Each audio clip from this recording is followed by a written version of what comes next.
సమాధానకర్త సైన్యములకు అధిపతి అయిన దేవుడు అయినందుకు మీకు వందనాలు స్తోత్రాలు తెలియజేస్తున్నాం. ఇప్పటి వరకు నా తండ్రి అయా సమస్తములో మీరు మహిమ తెచ్చుకున్నారు. నీ మాటలు వినబోచుండగా కూడిన మాతో ముచ్చడించి మహిమ పొందమని సమస్త ఘనత మహిమ ప్రభావం మీకు ఆరోపిస్తూ ఏస్తున్నాము అడుగుచున్నాం తండ్రి. ఆమేన్ ఆమేన్. సందర్భంలో దేవుని వాక్యం వైపు మనసు పెడదాం.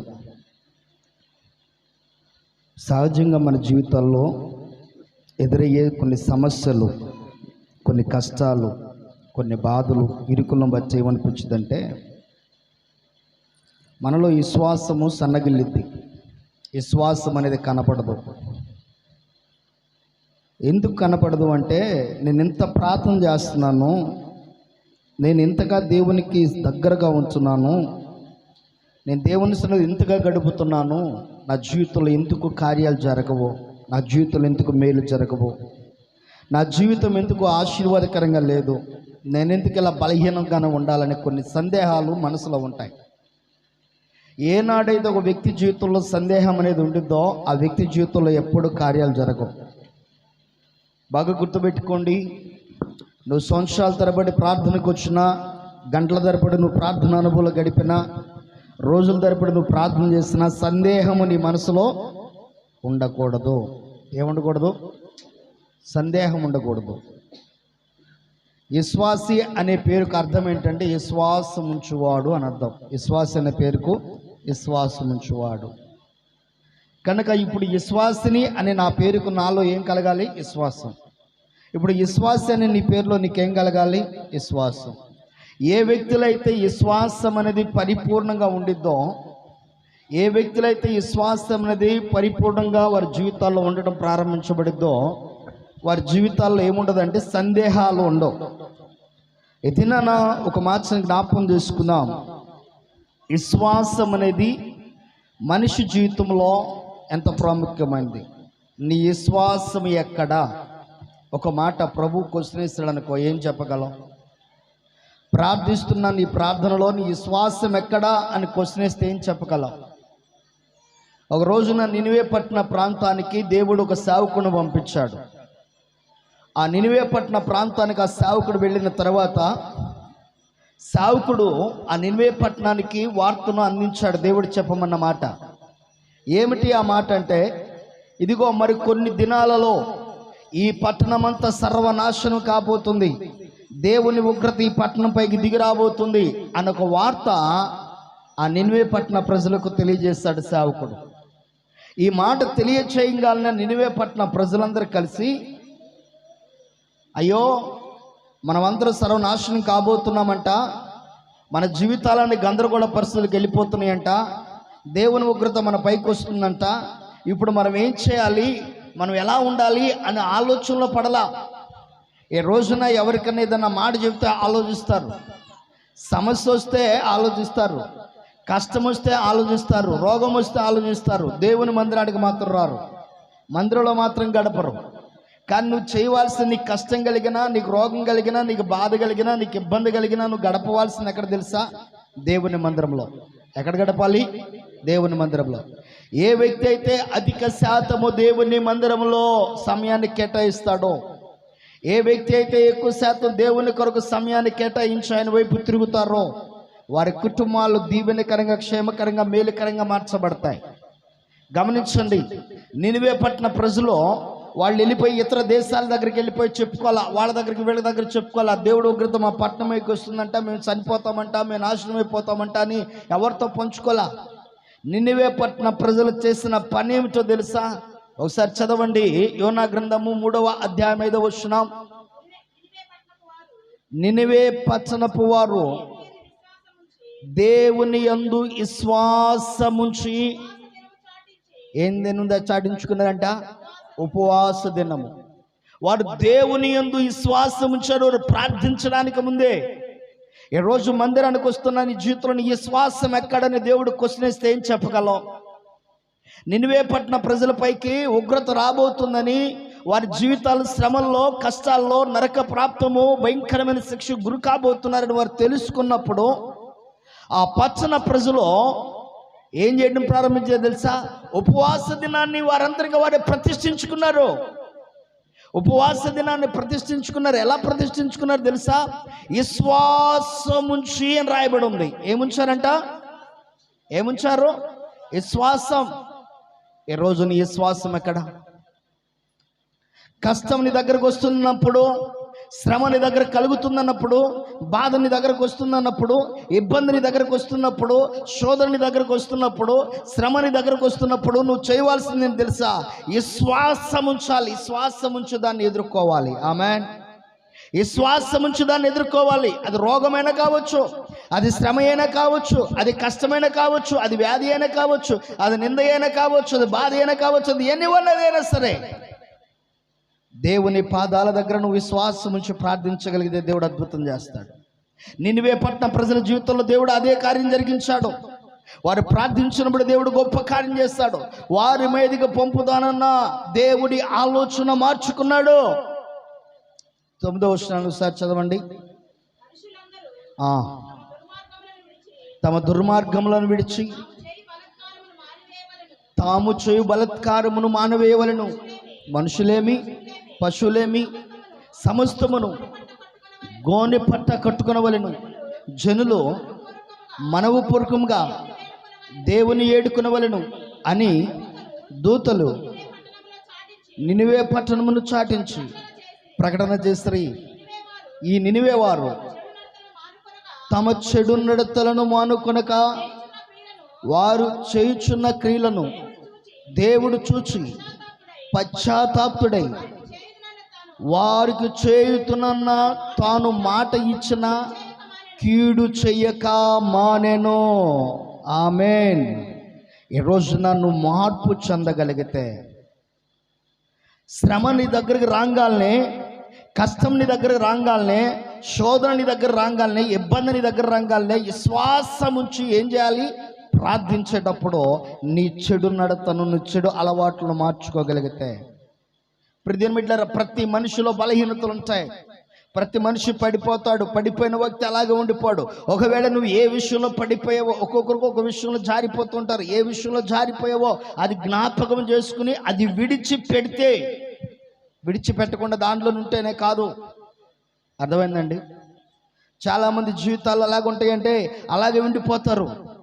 ఆ బలహీనతలో ఉండిపోతారు, ఆ వ్యసనంలో ఉండిపోతారు. దాంట్లో ఉంటాం కాదు. ఒకవేళ జరిగింది పొరపాటు, తప్పు జరిగింది, ఆ తర్వాత నువ్వేం చేయాలి? సరిదిద్దుకున్నావు, బయటకు వచ్చావు.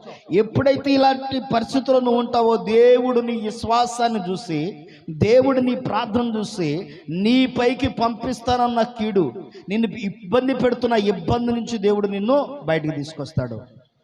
హల్లెలూయా. నా ప్రియ సహోదరి సహోదరుడా, దేవుడు విడిచేవాడైతే కాడు. ఈ లోకమందు దేవుడు మరిచేవాడైతే కాడు. దేవుడు త్రోసివేసేవాడైతే కాడు. దేవుడు నెట్టివేసేవాడైతే కాడు. నినివే పట్టణ ప్రజలు వారి విశ్వాసాన్ని ఎక్కడ కాపాడుకున్నారు? ఎలా పెట్టుకున్నారు? వారి విశ్వాసాన్ని ఎలా ఉంచుకున్నారు? ఈరోజు నీ విశ్వాసం ఎక్కడ? ఒక వ్యక్తి విశ్వాసం ఉంచితే ఆ వ్యక్తి జీవితంలో జరిగే కార్యాలు చాలా గొప్పవి. ఎలాంటి కార్యాలు జరుగుతాయి? విశ్వాసం ఉంచిన వారిని దేవుడు ఎలా ఉంచుతాడు? విశ్వాసం ఉంచిన వారి జీవితాలు ఎలా ఉంచుతాడు దేవుడు? ఒకసారి చదవండి ప్రియమైన బిడ్డలారా. హబక్కూకు గ్రంథము 2వ అధ్యాయం 4వ వచనం. నీ విశ్వాసము నిన్ను ఏం చేస్తుంది అనే విషయాన్ని మనకు జ్ఞాపకం చేసుకుంటే, హబక్కూకు గ్రంథము 2వ అధ్యాయం 4వ వచనం.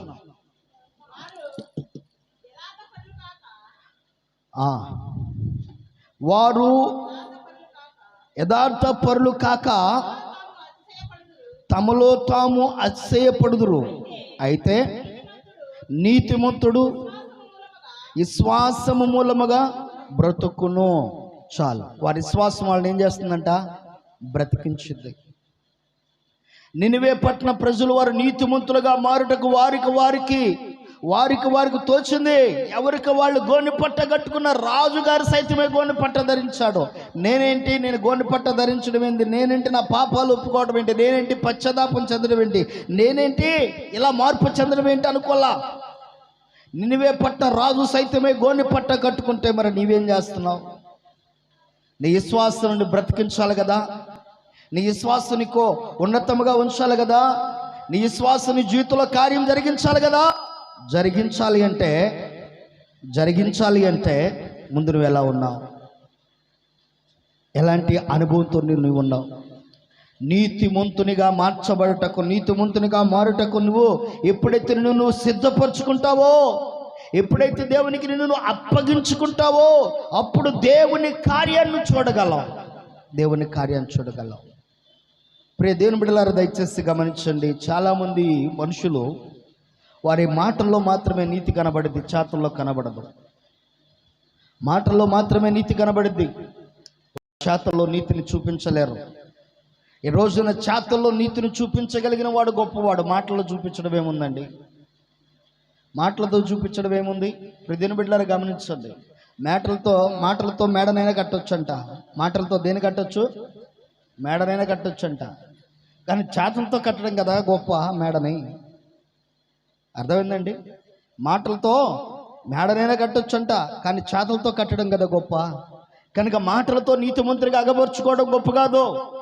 మాటల ద్వారా ఒక వ్యక్తి నువ్వు నీతిమంతుడిగా ఉండటం గొప్ప కాదు, కానీ నీ చేతలతో నీతిమంతురాలుగా నువ్వు మార్చుకోవడం గొప్ప. ప్రియమైన బిడ్డలారా, అది మారాలి అంటే నీ పాపం నీకు జ్ఞాపకం ఉండాలా. కీర్తనకారుడు అంటాడు, నా పాపం ఎప్పుడు నా ఎదలోనే ఉన్నది, నా ఎదుటేనున్నది. ప్రభా, అది కేవలం నీకు విరుద్ధంగా పనిచేస్తుంది, దయచేసి నన్ను క్షమించయ్యా. ఆ పాపం ఎవరికి విరుద్ధంగా పనిచేపిస్తుంది? దేవునికి విరుద్ధంగా పనిచేపిస్తుంది. మనుషునికి కాదు, భార్య కాదు, భర్తకు కాదు, బిడ్డలకు కాదు, తల్లిదండ్రులకు కాదు, ఇరుగు పొరుగు వారికి కాదు. నీ పాపము దేవునికి విరుద్ధంగా పనిచేస్తుంది. ఒకసారి చదవండి కీర్తన గ్రంథం 51వ కీర్తన 3వ వాక్యం, 2వ వాక్యం. నా అతిక్రమంలో నాకు తెలిసి ఉన్నవి, నా పాపం ఎల్లప్పుడూ నా ఎదుటనున్నది. నీకు కేవలము నీకే విరుద్ధముగా ఏం చేస్తున్నారంటే ఆ పాపము ఎవరికి విరుద్ధంగా? అది భార్యకి విరుద్ధంగా అనుకుంటున్నారా? చాలామంది భార్య మీద కోపంతో, భార్య ఏదో మాట ఉందని చెప్పి భార్య మీద కోపంతో, లేకుండా భార్య అనుమానించిందనో, భర్త అనుమానించాడనో, వాళ్ళ మీద కోపంతో, వీళ్ళ మీద కోపంతో వెళ్ళిపోయి చేసేస్తారు.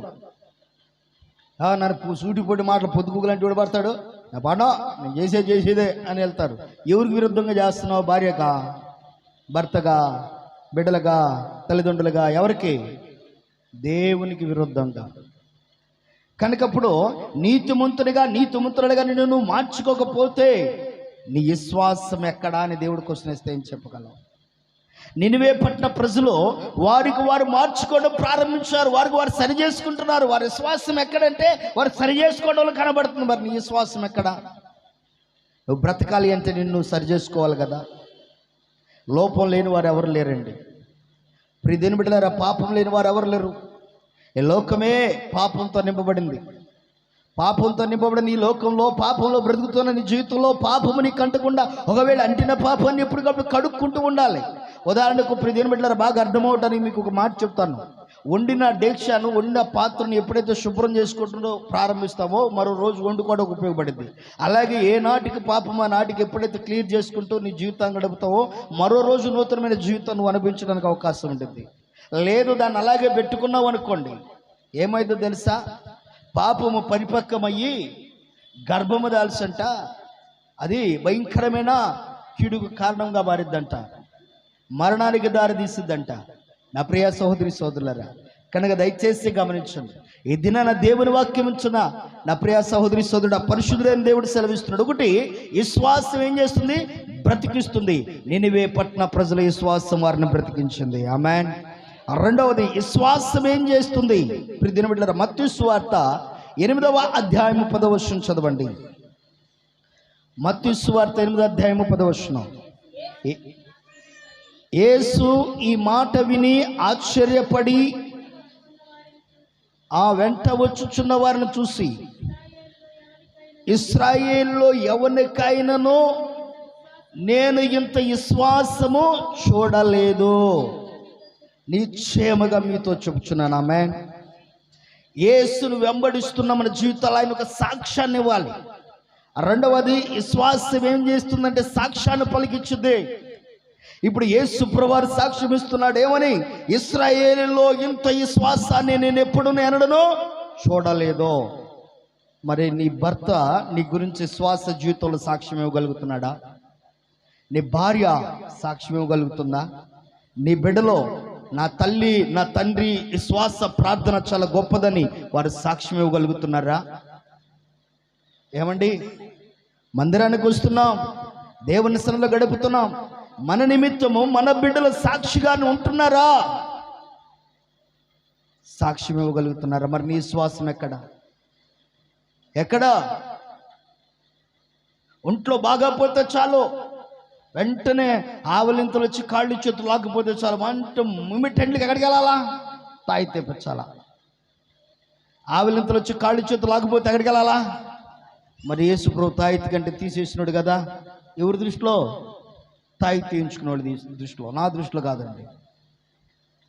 నీ బిడ్డలకు నువ్వు అది చేస్తున్నావంటే నీ దృష్టిలో యేసు ప్రభు గొప్పవాడిగా కనబడట్లా, యేసు ప్రభు నందు నీకు విశ్వాసం కనబడట్లా, యేసు ప్రభులో నువ్వు విశ్వాసపూర్వమైన స్థితి కలిగి ఉండడానికి నువ్వు ఇష్టపడట్లా. యేసుక్రీస్తు ప్రభువారు దెయ్యాలను వెళ్ళగొట్టినని బైబిల్ లేఖన గ్రంథంలో రాయబడింది. ఆయన నీలో ఉన్న ప్రతి మాంత్రిక తంత్ర దెయ్య శక్తులను పారదోలగలిగిన వాడు. ఆమేన్. నీకేదైనా బలహీనత వస్తే నువ్వు ఎక్కడ కనబడాలా? ఎక్కడికి రావాలా? దేవుని సేవకుల దగ్గర రా, మోకరించి 2 చేతుల పైకెత్తు ప్రార్థన చేయి, విశ్వాసం ఉంచు, దేవుడు అక్కడ గొప్ప కార్యం చేస్తాడు. ఆమేన్. నీ విశ్వాసాన్ని సాక్షిగా చెప్పుకుంటారు, అయ్యా వాళ్ళ విశ్వాసం గొప్పదయ్యా. సేవకుడు చెబుతాడు నీ విశ్వాసాన్ని గురించి. శరీరం బలహీనంగా ఉంది, ముందు ప్రార్థన చేయి, దేవుడు అద్భుతం జరిగిస్తాడు. ఒకవేళ ఆ ప్రార్థన దేవుడు కొన్నిసార్లు నా కుమారుడు తీసుకెళ్ళి మెడిసిన్ వాడు, నా కుమార్తె మందులు వాడు అనే రీతిగా చెప్పాడండి. ఏదో గొప్ప ప్రణాళిక దేవుడు దాచించాడు అక్కడ. నా ప్రియ సహోదరి సహోదరులారా, బైబిల్ ట్రైనింగ్ చేస్తున్న 2002వ సంవత్సరం ఇంటికి వెళ్ళాను. అప్పటిలో మా అమ్మ నాన్న వాళ్ళు సపోటా వ్యాపారం చేస్తూ ఉన్నారు.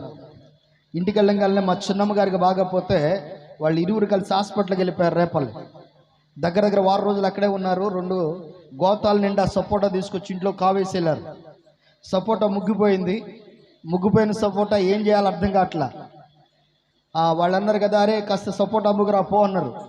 సైకిల్ మీద బుట్ట ఒకటి కట్టుకున్నా, సపోటాలు దాంట్లో వేసుకున్నా, దాంట్లో ట్రాక్స్ పెట్టుకున్నా, బైబిల్కి సంబంధించిన కొన్ని ట్రాక్స్ దాంట్లో పెట్టుకున్నాను.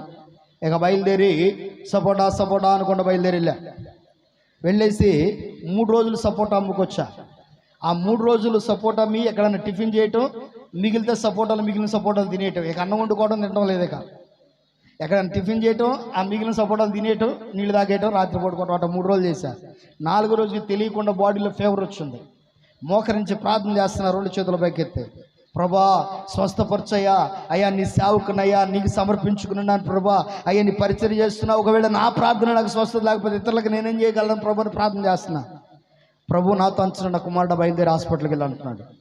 ఏనా స్వస్థపరచు ప్రభు అంటే, లేదు కుమారుడు బయలుదేరి హాస్పిటల్కి వెళ్ళి అంటున్నాడు. నేను వెళ్ళను ప్రభు, హాస్పిటల్కి వెళ్ళి మళ్ళీ మోకరించా. దగ్గర రోజుల్లో జ్వరం తట్టగా బాధపడతా ప్రార్థన చేస్తే నా కుమారుడు బయలుదేరి హాస్పిటల్కి వెళ్ళి అన్నాడు. 3వసారి ఇక లాభం లేదని హాస్పిటల్కి వెళ్ళాను. హాస్పిటల్కి వెళ్ళిన తర్వాత మా అమ్మ వాళ్ళు ఏ హాస్పిటల్ అయితే మా చిన్నమ్మ గారిని పెట్టుకుని ఉన్నారు అదే హాస్పిటల్కి వెళ్ళాను. డాక్టర్ గారి దగ్గర చూపించుకున్నాను. డాక్టర్ గారు పంపించారు. మా చిన్నమ్మకి ప్రార్థన చేయడానికి అక్కడికి వెళ్ళి ప్రార్థన చేస్తా ఉన్నా జ్వరంతో ఉండి. పక్కన పేషెంట్, ఒక బెడ్ మీద ఒక పేషెంట్ ఉంది. ఆ అమ్మాయి అప్పటికి మా సెలైన్ మాత్రం ఎక్కిస్తున్నారు బాడీకి, ఎందుకంటే నోటి నుంచి ఏది తీసుకున్న వామిటింగ్ అయిపోతుందంట. సెలైన్ మాత్రం ఎక్కిస్తున్నారు. ఆడికి వెళ్ళి మా చిన్నమ్మకి ప్రార్థన చేస్తుంటే వాళ్ళు గబగబ వచ్చేసి, అయ్యా మీరు పాస్టర్ గారా అన్నాడు. అవునమ్మా అన్న. అయ్యా అట్టయితే మా అమ్మాయికి వచ్చి ప్రార్థించావు. అమ్మ నాకు శరీరంతో బలహీనంగా ఉంది, జ్వరంతో నేను ప్రార్థన చేయలేదు. లేదయ్యా నువ్వు ప్రార్థన చేయాలి, ప్రభు నాతో అంచనా నా కుమారుడు నేను హాస్పిటల్ పంపించింది, ఇది వెళ్ళి అక్కడికి వెళ్ళి ప్రార్థన చేయన్నాడు. ఆడికి వెళ్ళి ప్రార్థన చేసి నీళ్ళు ఇచ్చాను. అన్నీ ప్రేర్ చేసి నీళ్ళు ఇచ్చిన తర్వాత దేవుడు జరిగించిన కార్యం ఏంటంటే, ఇడ్లీ తీసుకొచ్చి పెట్టండి అమ్మన్నా. లేదయ్యా అసలు ఏది తిన్నా వామిటింగ్ అయిపోయింది అయ్యా, దగ్గర 12 రోజుల మట్టి హాస్పిటల్ ఉన్నారంట. ఇప్పుడు పెట్టండి అమ్మా ఇడ్లీ తీసుకొచ్చి అంటే, ఇప్పుడు ఇడ్లీ తీసుకెళ్ళి పెట్టగానే దేవుని మహాకృప, ఒక్క క్షణం కూడా ఆమెలో వామిటింగ్ సెన్సేషన్ బయటకు రాలి. కొన్నిసార్లు దేవుడు నీ పట్ల జరిగించడానికి కార్యం చేయడానికి ఇష్టపడేది ఏంటంటే, కొన్నిసార్లు మెడిసిన్కి అనుమతిస్తాడు. ఒకవేళ నీ దగ్గర ఎంత దేవుని కృప ఉన్నా కొన్నిసార్లు అనుమతిస్తాడు. నేను వేసుకోను అని అంటే కుదరదు. దేవుని చిత్తం ఏంటోగా గ్రహించు, దేవుని ఉద్దేశాన్ని అర్థం చేసుకో, దేవుడు ఆలోచన ప్రకారం వెళ్ళు. ఎందుకంటే బైబిల్ లేఖన గ్రంథంలో దేవుడు సెలవిస్తున్నాడు, నేను ఇంతటి విశ్వాసాన్ని నేను ఎక్కడ ఇశ్రాయేలులో చూడలేదు. ఈ రోజు నీ గురించి ఒక సాక్ష్యం దేవుడు ఇవ్వాలి కదా, నీ గురించి ఒక సాక్ష్యం ఇవ్వాలి. ఇదిగో మా అమ్మ మా నాన్న చేసిన ప్రార్థన ఈరోజు నా పట్ల గొప్ప కార్యం జరిగించింది. ఈరోజు నా జీవితం ఇలా ఉందంటే కారణం వీళ్ళ ప్రార్థనే, మా నాన్న ప్రార్థనే, మా అమ్మ ప్రార్థనే, మా బిడ్డల ప్రార్థనే, నా తల్లిదండ్రుల ప్రార్థనే, మా సావుకుల ప్రార్థనే. ఇప్పుడు దేని బిడ్డలారా దయచేసి గమనించండి. మన సంఘం నుంచి బయటికి రమ్మని పిలిస్తే కొంతమంది పెడతా ఉన్నారు, కానీ వాళ్ళ సంఘంలో దెయ్యాలు పెడితే ఎడకొస్తారు. మీకు ఆ సంగతి తెలుసా? వాళ్ళ సంఘాల్లో దెయ్యాలు పెడితే విశ్వాసులు ఎడకొస్తారు ప్రార్థన. కానీ వాపాసులు ఏం చేస్తారు తెలుసా? ఎక్కడున్న వాళ్ళు ఆడగరమ్మంటారు. చాలా విచిత్రం అనిపించింది నాకు ఆ విషయాన్ని తెలుసుకుని. వాళ్ళు ఎక్కడికి వచ్చినప్పుడు వాళ్ళు ఎక్కడికి వచ్చి దెయ్యాలు చేత పీడించబడి విడుదల పొందుకోవడం చాలా విచిత్రం అనిపించింది. గమనించండి. అదే పాస్టర్ గారు ఎక్కడి నుంచి ఉన్న విశ్వాసాలు అటు తీసుకెళ్తే అక్కడున్న వాళ్ళు ఏదైనా దెయ్యాలు బట్టి సమస్యలు అయితే మరలా ఎక్కడికి వస్తారు. ఒకసారి ఆలోచించండి. నీ జీవితంలో విశ్వాసం గొప్పగా ఉండాలా, దాని విషయమే నీ జీవితం పాకులాడాలి. అది సంపాదించుకోవడానికి ప్రయత్నించాయి. ఈ లోకమందు నువ్వు ఏది సంపాదించుకున్నా, ఏది ఉన్నా ఏది లేకపోయినది మొట్టమొదమైపోద్ది. దేనికి పనికిరావు. ఆస్తులు కూడా దేనికి పనికిరావు. ఐశ్వర్యం దేనికి పనికిరాదు. ఒక రోజు రాబోతుంది ప్రియమైన బిడ్డలారా, 100 కోట్లు సంపాదించిన క్రైస్తవుడు కూడా జీరోగా మారిపోయే రోజు రాబోతుంది. గుర్తుపెట్టుకోండి. ఇది ప్రవచనం కింద రాసుకోండి. 100 కోట్లు 1000 కోట్లు సంపాదించే ఒక క్రైస్తవుడు కూడా ఈరోజు క్రైస్తవ సేవకు సహకరించకుండా లక్షల కోట్ల ఆస్తులు సంపాదించుకునే ప్రతి క్రైస్తవుడు కూడా ఒకానొక రోజు జీరోగా మార్చబడే పరిస్థితి రాబోతుంది. జీరోగా మారిపోయే పరిస్థితి రాబోతుంది. ఏంటి తెలుసా? 666 అనే ముద్ర వేయటానికి వచ్చినప్పుడు 666 అనే ముద్ర వేయటానికి వచ్చినప్పుడు ఆ ముద్ర ప్రపోజల్ బయటికి రాగాలనే ప్రతిదిన బిడ్డల మార్చుకోవడానికి ఇప్పుడు ఫోన్పే ప్రపంచ దేశంలో అత్యధికంగా గమనించండి, టెక్నాలజీ పరంగా మనీ ట్రాన్సాక్షన్ చేస్తున్న దేశం ఏదో తెలుసా? భారతదేశంలో ఫోన్ల ద్వారా మనీ ట్రాన్సాక్షన్ అయినంత విధంగా ప్రపంచ దేశాలు ఏ దేశంలో కావట్లేదంట. ఈ ఫోన్ ట్రాన్సాక్షన్ కాస్త పోయి శివరాగరికి ఏమైంది తెలుసా? నుదుడు స్కానింగ్, చేయి స్కానింగ్ వెళ్ళిపోయింది. ఈ చేయి స్కానింగ్, నుదుడు స్కానింగ్ వెళ్ళిపోయింది. ఇక డబ్బు అనేది కనపడదు. డబ్బు అనేది రూపాయి కనబడదు. ఈరోజు రూపాయి ఉందని నువ్వు చేస్తున్నావేమో, తర్వాత భవిష్యత్తులో రూపాయి కనబడదు. కనుక ఈ సమయమే నీక జీవితంలో దేవుని కొరకు ఖర్చు అవ్వాలన్నా, ఖర్చు పెట్టాలన్నా దేవుని కొరకు నీ జీవితం గుర్తుపెట్టుకో. ప్రతిదిన బిడ్డలారా, మనం దాచుకున్నా, మనము దోచుకున్నా, మనకి సంపాదించుకున్నా ఏవి నీ జీవితంలో ఉండవు. నా జీవితంలో కూడా ఉండవు. ఒకవేళ మీరందరూ కూడబెట్టి తీసుకొచ్చి నాకు ఇచ్చినది నా జీవితంలో కూడా ఉండవు. ఎందుకంటే ట్రాన్సాక్షన్ అనేది అందరికీ జరిగిద్ది కానీ ఒకరికే జరగదు. అర్థమైందా? అందరికీ జరిగిద్ది కానీ ఒకరికే జరగదు. కనుక దయచేసి గమనించండి. అలాంటి పరిస్థితుల్లో కూడా నీ విశ్వాసం గురించి సాక్ష్యం బయటకు రావాలి. ఆమేన్. నీ విశ్వాసాన్ని గురించి సాక్ష్యం బయటకు రావాలి. ఎప్పుడైతే నీ విశ్వాసాన్ని గురించి సాక్ష్యం బయటకు వచ్చిందో ఉన్నతమైన స్థితి ఇస్తాడు. యెషయా గ్రంథంలో అంటాడు, ఆయన యందు పూర్ణ మనసు అనగా ఆయన యందు ఆనుకున్న వారికి, ఆయన యందు విధేయత కలిగి, ఆయన యందు నమ్మకాన్ని కలిగి, ఆయన యందు పరిపూర్ణమైన విశ్వాసాన్ని కలిగి ఉన్నవారి జీవితాల్లో దేవుడు వారిని ఎలా ఉంచుతానని చెప్తున్నాడు తెలుసా? పూర్ణ శాంతిమంతులుగా దేవుడు చేస్తాడంట. వారిని ఎలా ఉంచుతాడు? వారి విశ్వాసాన్ని బట్టి వారిని ఎలా ఉంచుతాడంట? పూర్ణ శాంతిమంతులుగా దేవుడు వారిని ఉంచుతానని చెప్తాడు. కనుక ఈ దినాన్ని దయచేసి గమనించండి. నీ విశ్వాసం నిన్ను గురించి ఒక గొప్ప సాక్ష్యాన్ని ఇవ్వాలి. మరొక మాట జ్ఞాపకం చేసుకుందాం. చదవండి.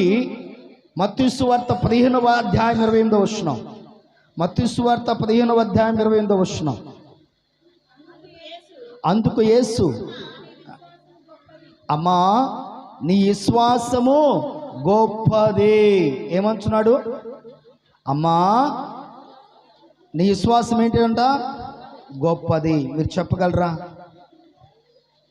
నీ విశ్వాసం గొప్పది. నీ కుటుంబంలో ఎవరైనా సరే, నీ బంధువులు, నీ విశ్వాసం గొప్పదమ్మా, అలాగే ఉండు, మేము కూడా ప్రార్థన చేస్తాం, మేము ప్రార్థన చేస్తాం, నీ విశ్వాసం గొప్పదే అని చెప్పగలరా? మరి నీ విశ్వాసంలో బలపడాలి కదా, నీ విశ్వాసంలో బలపరచబడాలి కదా, నీ విశ్వాసంలో నువ్వు అధిగమించాలి కదా, నీ విశ్వాసంలో ఉన్నతమైన స్థితిలో కనపడేటట్టు ఉండాలి కదా. కనుక దయచేసి గమనించండి, దేవుని మాట సెలవిస్తుంది, నీ విశ్వాసము గొప్పది.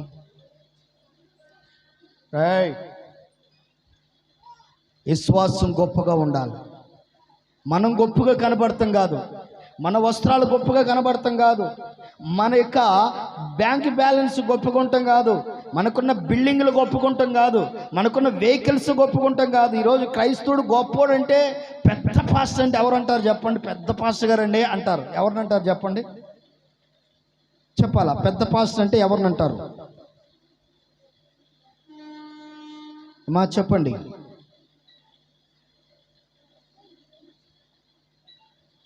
పెద్ద పాస్టర్ అంటే ఎవరిని అంటారు?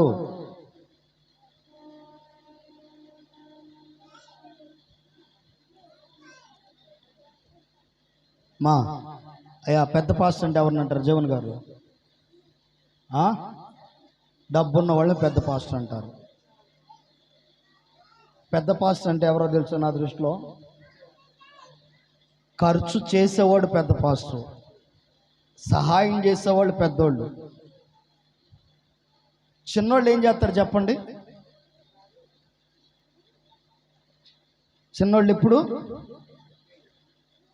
పుచ్చుకుంటారు, పెద్దోళ్ళు ఏం చేస్తారు? అర్థమైందా? పెద్ద చిన్న తేడా. ఇప్పుడు విశ్వాసంలో నువ్వు గొప్పగా ఉండాలంటే ఏం చేయాలా?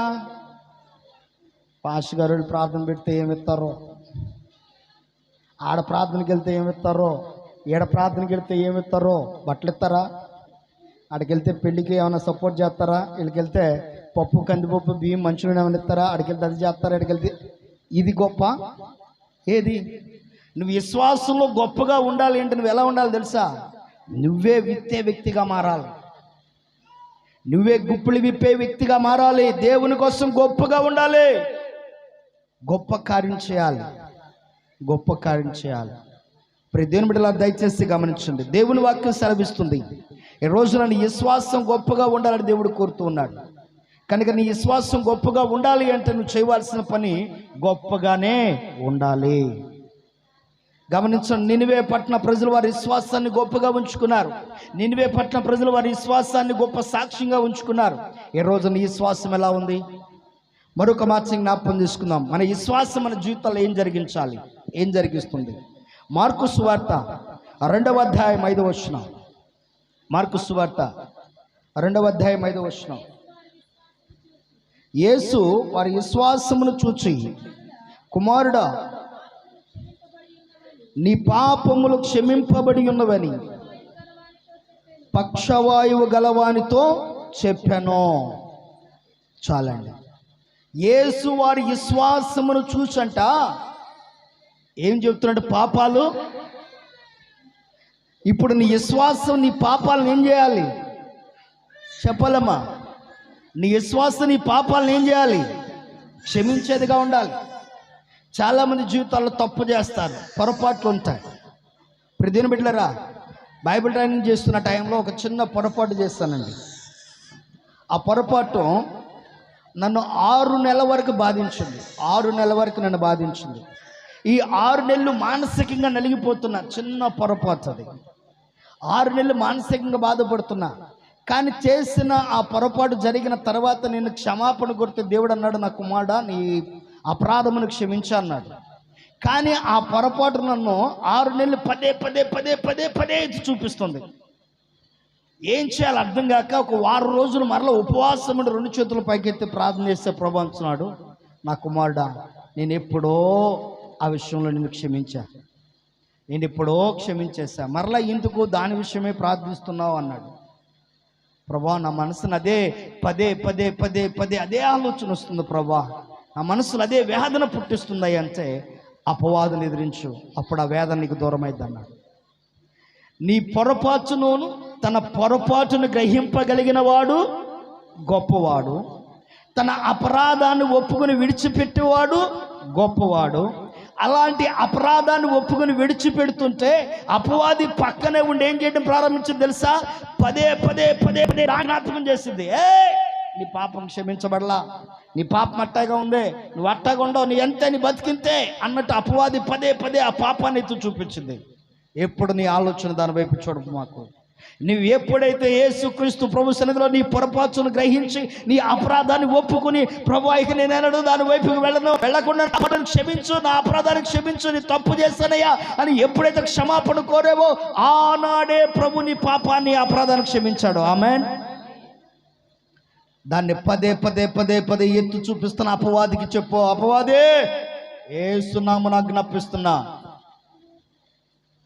యేసునామమున ఆజ్ఞాపిస్తున్నా, నన్ను విడిచి వెళ్ళిపో, నా మనసును బాధించడానికి నీకు అవకాశం లేదు, వెళ్ళిపో యేసునామమున దానికి అదుము. అది నిన్ను విడిచి వెళ్ళిపోయింది. నీ విశ్వాసము నీ పాపమును క్షమించేదిగా ఉంటుంది. మరి ఎక్కడా నీ పాపాలు క్షమించబడలేదా?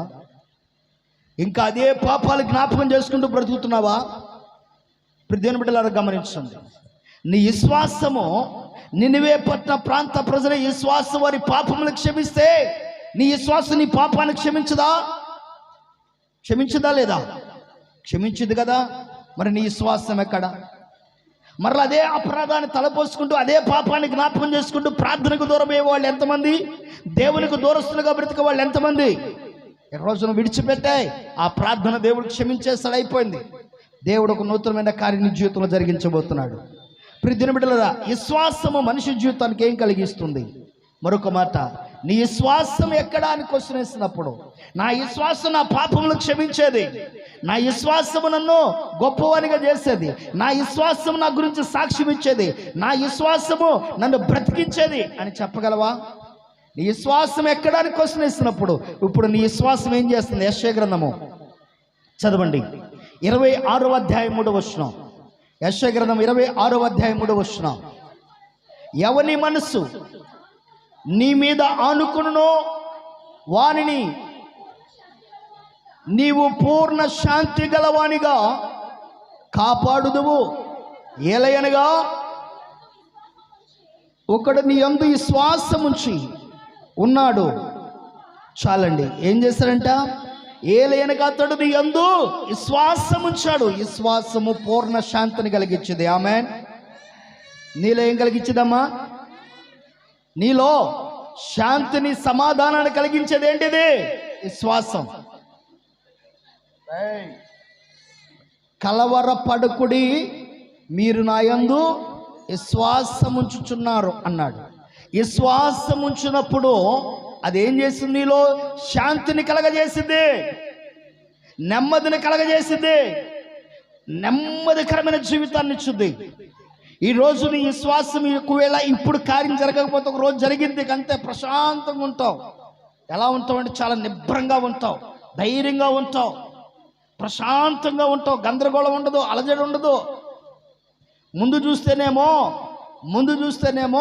ఎర్రసము, వెనక చూస్తేనేమో ఫరో సైన్యము, ముందు చూస్తే ఎర్ర సముద్రం. ప్రజలందరూ గందరగోళ పరిస్థితిలో ఉండిపోయారు. ఇశ్రాయేలీయులందరూ ఆందోళన చెందుతూ ఉన్నారు. మోషే ఒక్కడు ప్రశాంతంగా ప్రభు వైపు చూస్తా, ప్రభా ఏం చేయమంటావయ్యా, నువ్వు ఇక్కడ తీసుకొచ్చావు కదా, నన్ను ఏం చేయమంటావు ప్రభా అంటున్నాడు. ప్రభు అంటున్నాడు, నీ కర్ర సముద్రం వైపు చావు. నా ప్రియ దేవుని బిడ్డలారా గమనించండి. విశ్వాసముంచితే సమస్యల్లో కూడా శాంతికరమైన జీవితాన్ని కలిగి ఉంటావు. ఆమేన్. ప్రశాంతమైన జీవితాన్ని గడపడానికి కారణమేంటి తెలుసా? నీ విశ్వాసమే. ఈరోజు ఆ విశ్వాసాన్ని ఉంచు. విశ్వాసాన్ని దూరం చేసుకోవద్దు. విశ్వాసాన్ని దూరం చేసుకోవద్దు.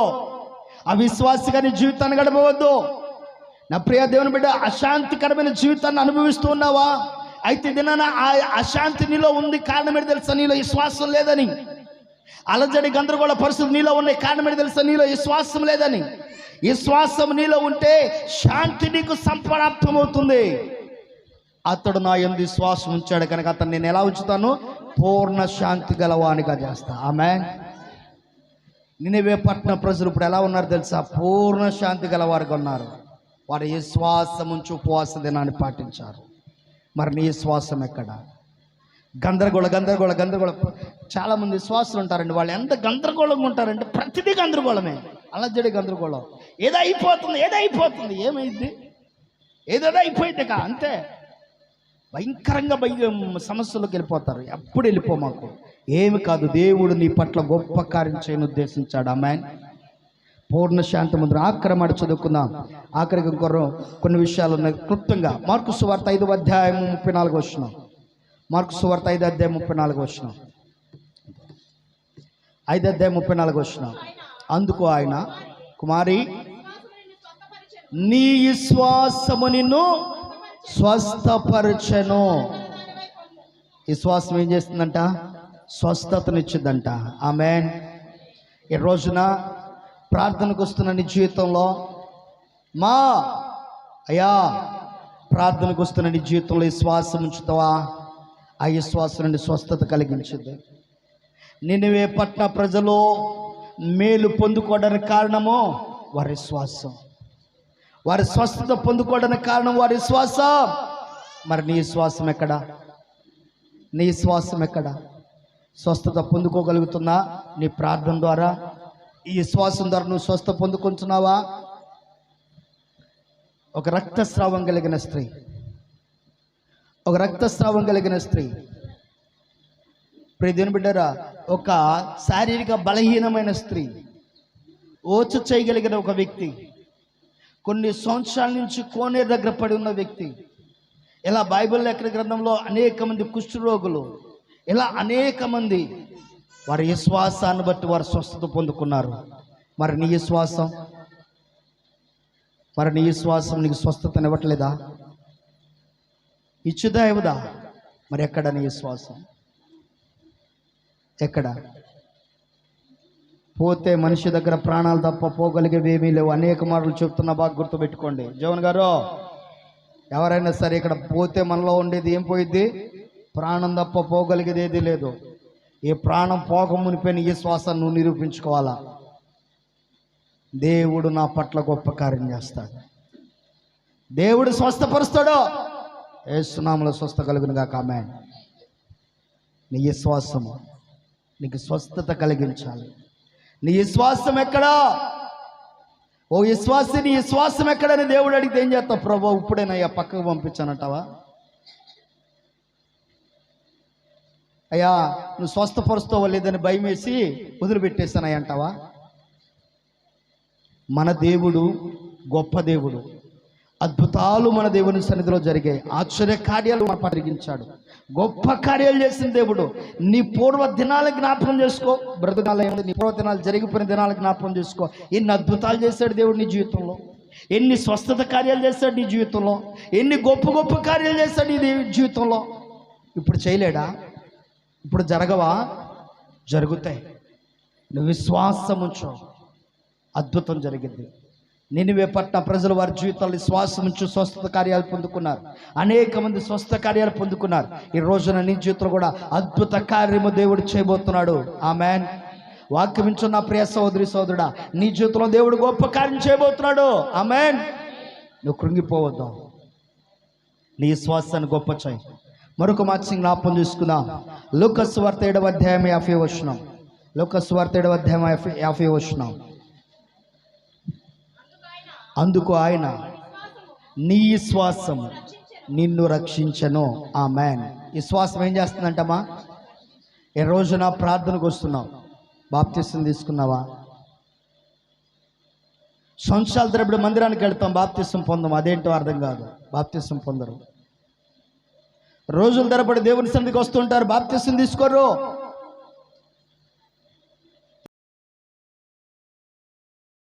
తీసుకోగలవా? తీసుకోకుండా, బాప్తిసం తీసుకోకుండా, రక్షణ లేకుండా నీ విశ్వాసాన్ని ఇంకేం కొనసాగింపజేసుకుంటావు? ఏమని సాక్ష్యం ఇస్తావు? ఏమని చెప్తావు? అయ్యో బాప్తిసం అంటే మామూలు విషయం కాదండి. మరి ఏ విషయమో? చాలామంది అంటారు బాప్తిసం అంటే అది మామూలు విషయం కాదండి అని అంటారు. మరి కొంతమంది అంటారు ఈ వయసులో ఏంటి, ఈ వయసు కాదు, ఆగో అని అంటారు. మరి ఏ వయసులో పొందాలో? ఏ వయసులో పొందాలి? దానికంటూ ఒక వయసును పరిమితం చేస్తాడా దేవుడు? అమ్మా అయ్యా, బాప్తిస్తానికి ఒక వయసు ఏమన్నా పరిమితం చేశాడా? ఈ వయసులో నేను బాప్తిసం పొందాలి అని.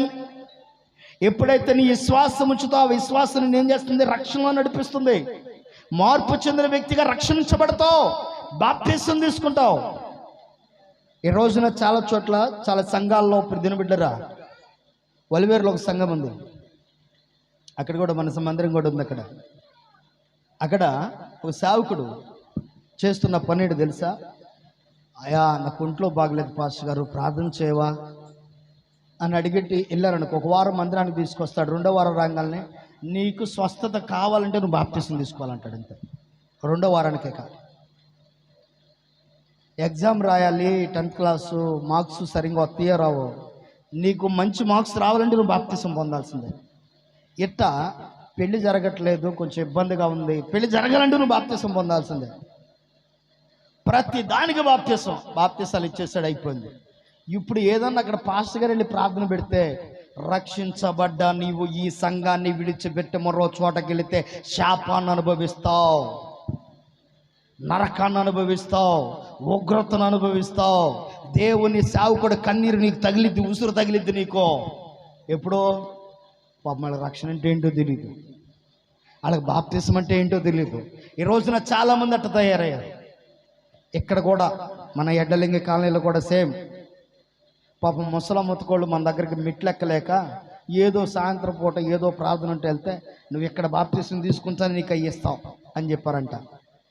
ఏంటమ్మా అంటే, బాప్తిసం తీసుకున్నానయ్యా, ఆడ కాస్త అవి ఇవ్వాలంటే బాప్తిసం కావాలన్నారయ్యా. ప్రియమైన బిడ్డలారా, అదేంటి అర్థం కావట్లా. నీ విశ్వాసం ఎక్కడుంది? భీము పప్పు దగ్గర ఉందా? నీ విశ్వాసం ఎక్కడుంది? దీక్షా డబరాల దగ్గర ఉందా? నీ విశ్వాసం ఎక్కడుంది? పెళ్లి దగ్గర ఉందా? నీ విశ్వాసం స్కూల్ దగ్గర ఉందా? నీ విశ్వాసం నిన్ను రక్షించాలి. బాప్తిసం అంటే పెళ్లికి తీసుకునే బాప్తిసం లాగా ఈరోజు మారిపోయింది. పెళ్ళిళ్ళకి నేను బాప్తిసం ఇస్తా చాలామందికి. పెళ్లికి చేసుకోవాలని క్రైస్తవ సాంప్రదాయ ప్రకారం పెళ్లి చేసుకోవాలంటే బాప్తిసం ఇచ్చి వాళ్ళ సర్టిఫికెట్ ఇవ్వాలా. బాప్తిసం ఇస్తా నేను. పెళ్లి బాప్తిసం అని చెప్పి వాళ్ళతో పరిమాణ చెబుతా. పెళ్లి బాప్తిసమా, రక్షణ బాప్తిసం అంట. రక్షణ బాప్తిసం అన్నారనుకో 2 అంట, పెళ్లి బాప్తిసం అనుకో 2 అంట. పెళ్లి బాప్తిసం సపరేట్గా ఇచ్చేసి సర్టిఫికెట్ ఇచ్చేసి పంపిస్తా. ఎందుకంటే ఈ భారతదేశ సాంప్రదాయ ప్రకారం క్రైస్తవుడిగా ఉండి పెళ్లి చేసుకోవాలంటే బాప్తిసం తీసుకోవాలి. అర్థమైందండి? అది పెళ్లి బాప్తిసం అంటారు. చాలామంది పెళ్లికి బాప్తిసం తీసుకుంటారు, ఇక బాప్తిసం పొందరేక మేము అప్పుడు పొందాంగా అంటారు చాలామంది. ఏం పొందా? విశ్వాసం ఉంచావా? నీ విశ్వాసం నిన్ను రక్షణలో నడిపిస్తుంది, పెళ్లికి పొందింది కాదు. పెళ్లిలో యేసు ప్రభువుని సొంత రక్షకుడిగా అంగీకరించావా? నీ పాపముల నిమిత్తమైన మరణించి మృత్యుంజయుడని తిరిగి లేచాడని నమ్ముతున్నావా? ఆయన మరల ఈ లోకానికి రాబోతున్నాడని నమ్ముతున్నావా?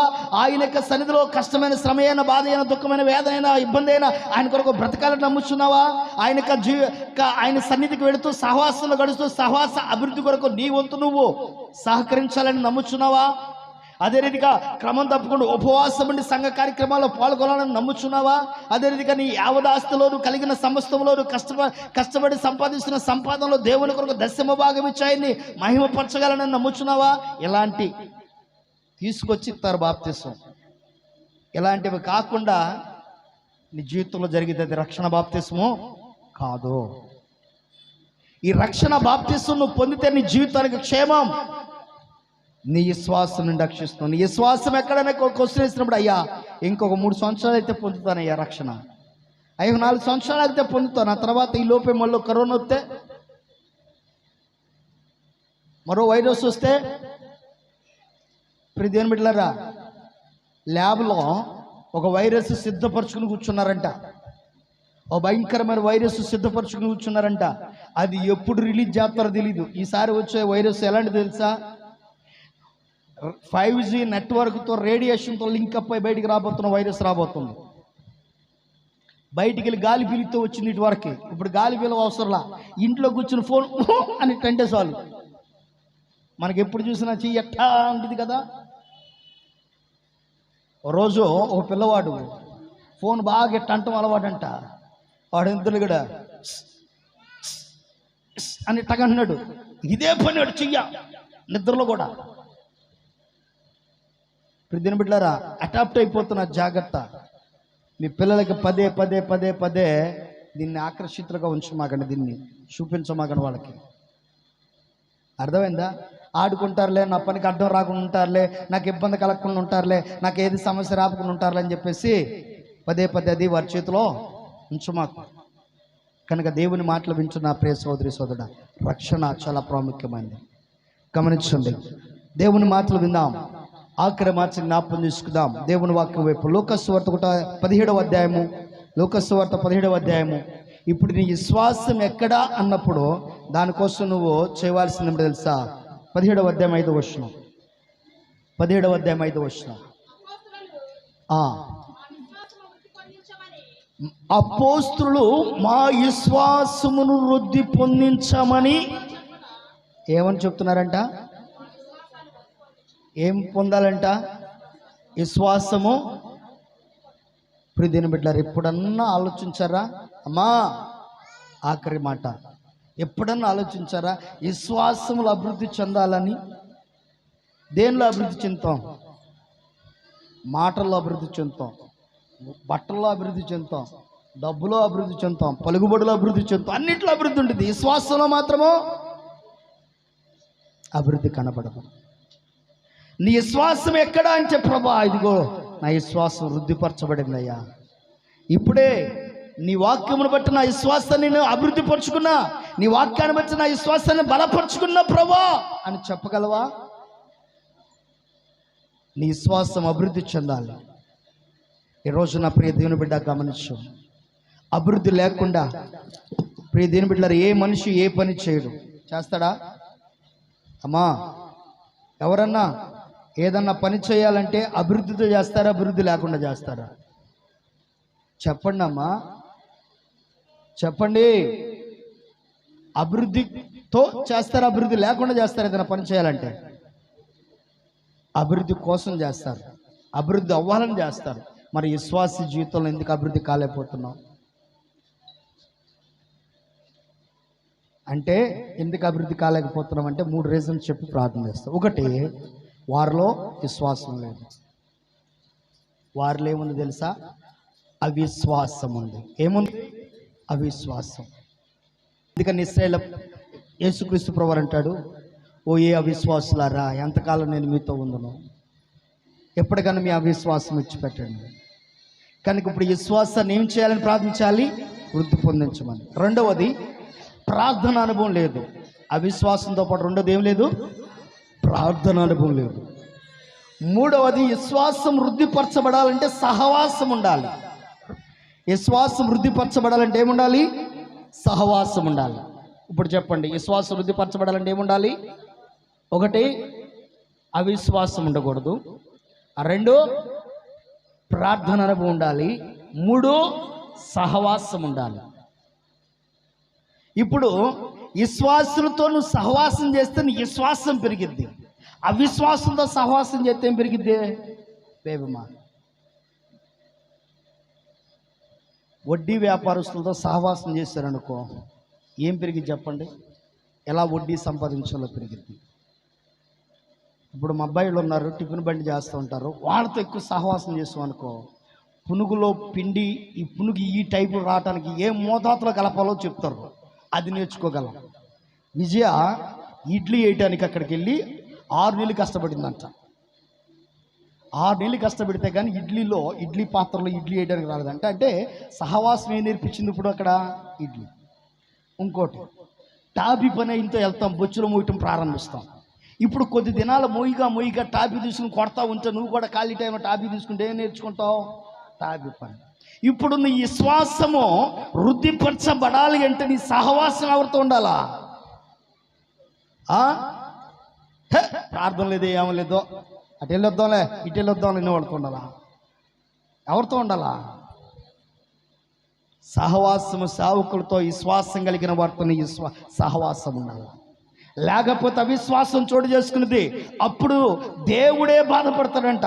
ఆఖరి మాట ఇర్మియా గ్రంథం 3వ అధ్యాయం 22వ వచనం ప్రార్థన చేసుకుందాం. ఇర్మియా గ్రంథము 3వ అధ్యాయం 22వ వచనం చదవండి. దేవుడు అక్కడ నీ అవిశ్వాసాన్ని బాగు చేయబోతున్నాడు. భ్రష్టులైన ప్రజలారా తిరిగి రండి, మీ అవిశ్వాసమును చాలు. ఇప్పుడు మనస్సు మార్చుకుని ప్రభు వైపు తిరగండి. క్రమము తప్పకుండా ఇటు వరకు ఉపవాసం ఉండి ప్రార్థించదాన్ని ఇప్పుడు ప్రార్థించలేకపోతున్నా. కారణం ఏంటంటే అవిశ్వాసంతో నీ స్నేహం ఏర్పడుతుంది. ఇటువరకు మందిరంలో ఒక గంటన్న గడిపేదాన్ని ఇప్పుడు గడపలేకపోతున్నావు. కారణం ఏంటే ఏదో సమస్య నిన్ను వెంబడిస్తుంది. గడుపు వదిలేసే ఆ సమస్యను పక్కన పడే మందిరానికి వచ్చో, మందిరానికి రా, ఒక గంట ప్రభుత్వంలో గడుపు, నీ విశ్వాసాన్ని వృద్ధిపరచుకో. భ్రష్టులైనా ప్రజలారా ఇప్పటికైనా నా వైపు తిరుగుడే, మీ అవిశ్వాసమును బాగు చేస్తా. దేవుడు అంటున్నాడు, మీ అవిశ్వాసాన్ని బాగు చేయవాడు నేనే, నా వైపు తిరగండి అని. ప్రభు వైపు తిరిగిన వారిగా ఉందాం, తల ఉంచుదాం, ప్రభుత్వంలో ప్రార్థించేద్దాం. నా ప్రియ సహోదరి సహోదరుడా, నీ విశ్వాసం ఎక్కడా అని ప్రభు క్వశ్చన్ ఇస్తున్నప్పుడు ఎక్కడని చెప్తావు? నినివే పట్టణ ప్రజలు తిరిగారో, దేవుని వైపు తిరిగారో, వారి విశ్వాసాన్ని వృద్ధిపరుచుకున్నారో, వారి అవిశ్వాసము బాగు చేయబడింది కనుక వారి పైకి పంపిస్తానన్న ఉగ్రత దేవుడు పంపించుకుని ఆపేశాడు. నీ విశ్వాసం ఎక్కడా? నీ విశ్వాసం ఎక్కడా? నీ విశ్వాసం నిన్ను బ్రతికించేదిగా ఉందా? నీ విశ్వాసము నిన్ను నీ గురించి సాక్ష్యం ఇచ్చేదిగా ఉందా? నీ విశ్వాసము నిన్ను గొప్ప చేసేదిగా ఉందా? నీ విశ్వాసము నిన్ను నీ పాపములు క్షమించేదిగా ఉందా? నీ విశ్వాసం నిన్ను స్వస్థపరిచేదిగా ఉందా? నీ విశ్వాసం నిన్ను రక్షించేదిగా ఉందా? ఒకవేళ లేకపోతే ప్రభుత్వంలో ప్రార్థించే, ప్రభా నాలో ఈ విశ్వాసాన్ని ఈ రీతిగా మలుచున్నాయన, ఈ రీతిగా చేయి ప్రభా అని ప్రభుత్వంలో ప్రార్థించాయి. ప్రభుత్వంలో ప్రార్థించాయి. ప్రతి వారు ప్రార్థించాలా? అవునుకుండదో. స్తోత్రం. నమ్మదగిన దైవమా, నీ విశ్వాసం ఎక్కడా అనే ఒక మాటల గురించి దినాన్ని తెలియజేస్తాం. అవును, మేము అస్వస్థతలో ఉన్నప్పుడు మా విశ్వాసం ఎక్కడా? మేము రోగిగా ఉన్నప్పుడు మా విశ్వాసం ఎక్కడా? మేము పాపంలో ఉన్నప్పుడు మా విశ్వాసం ఎక్కడా? ఇలా మమ్మల్ని మేము ప్రశ్నించుకుంటే, భ్రష్టత్వంలో ఉన్నప్పుడు మా విశ్వాసం ఎక్కడని మేము ప్రశ్నించుకుంటే, ఈరోజు మా ముందు అనేక మంది భక్తులు మీరు తెలియజేస్తారు. వారి విశ్వాసం ఎక్కడ ఉందో, నినివే పట్టణ ప్రజలు వారి జీవితాల్లో ఎలాంటి కార్యాలు సంపాదించారో, ఎలాంటి గొప్ప అభివృద్ధిని వారు చూశారో ఈ దినాన మాకు తెలియజేస్తారయ్యా. వారు ఎలా స్వస్థ పొందుకున్నారో, ఎలా మేలు పొందుకున్నారో, ఎలా గొప్ప వారి విశ్వాసం గొప్ప చేయబడిందో, ఎలా వారి విశ్వాసం వారి గురించి సాక్ష్యం ఇస్తుందో, వారి పాపములు ఎలా క్షమించబడ్డాయి ఈ దినాన మాకు తెలియజేస్తారు. మా జీవితంలో కూడా నా తండ్రి అటు గొప్ప కార్యాలు మీరు జరిగించి ఈ విశ్వాసంలో మమ్మల్ని స్థిరపరిచి బలపరిచి నీ కొరకు సాక్షులుగా నిలబెట్టి నడిపించి మహిమ పొందమని యేసు నామములో అడుగుచున్నాం తండ్రి. ఆమేన్, ఆమేన్. పాడుచుండగా కానుకలు పట్టుకుందాం.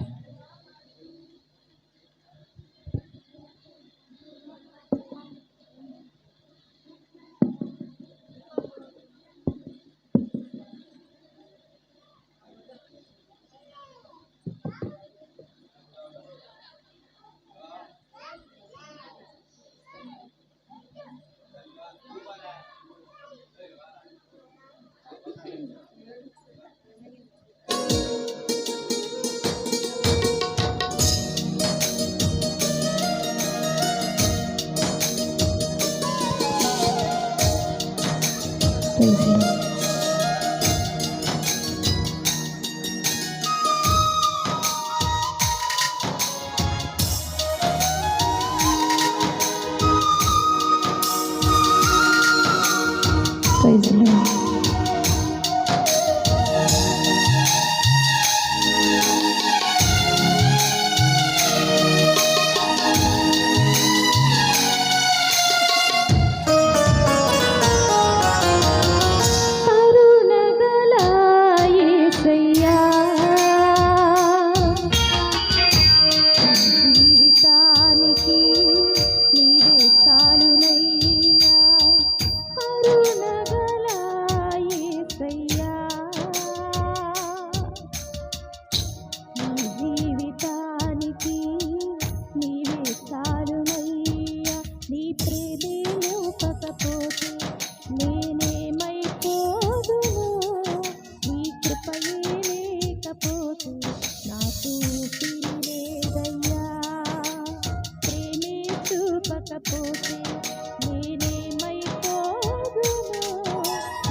కలిగించెను నష్టము. నీకు కలిగిన ఆలోచనలే నాకు లాభమాయెను.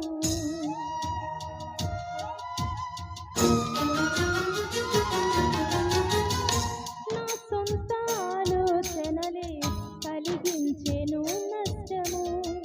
నీకు కలిగిన ఆలోచనలే నాకు లాభమాయెను. ఆలోచన